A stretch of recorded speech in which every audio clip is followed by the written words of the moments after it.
کوئی شخص بھی یہ نہیں چاہتا کہ اس کی بیٹی نے ہاتھ میں پلے کارڈ پکڑا ہو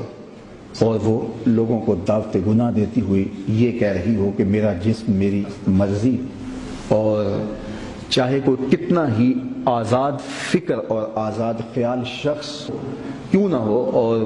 اس کے اندر جو مشرقیت موجود ہے وہ اس کو کبھی بھی اس کی اجازت نہیں دے گی۔ تو یہ پھر لوگ کون ہیں؟ ہم میں سے کوئی شخص بھی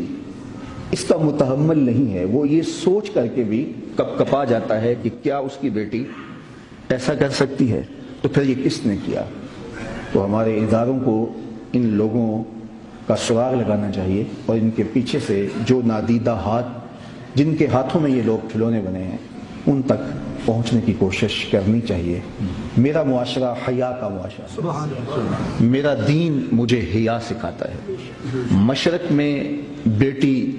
پردے میں سمٹی رہے تو وہ باپ کی آنکھوں کا نور ہے، وہ شوہر کے دل کا قرار ہے، وہ بھائی کی آبرو کا روپ ہے، اور اس کی آوارگی نہ مشرق گوارا کرتا ہے۔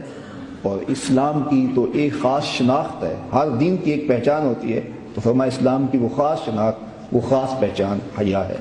اللہ اپنی خاص کرم نوازیوں سے مالا مال فرمائے۔ اس کا مطلب یہ ہے پاکستان کی جغرافیائی حدود پہ بھی حملہ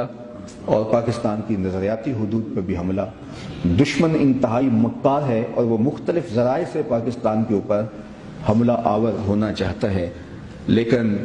جس طرح وہ ہماری جغرافیائی سرحدات پہ حملہ کر کے آج اپنے زخم چاٹ رہا ہے اور پچھتا رہا ہے کہ ہم نے کس قوم کو للکارا ہے اور ہمارا کن سے پالا پڑا، تو ہماری نظریاتی حدود پر حملہ کرنے والوں کو بھی پچھتانا چاہیے۔ اس طرح سے مضبوط ہاتھ ان تک پہنچنے چاہیے اور قوم کو مزید محتاط ہو جانا چاہیے، اور مختلف ذرائع سے ہمارے گھروں کے اندر کس طرح داخل ہونے کی کوشش کی جا رہی ہے۔ اللہ میرے وطن کو بھی سلامت رکھے، اور اللہ ہمارے حیا کو اپنی امان میں اپنی کرم نوازیوں کے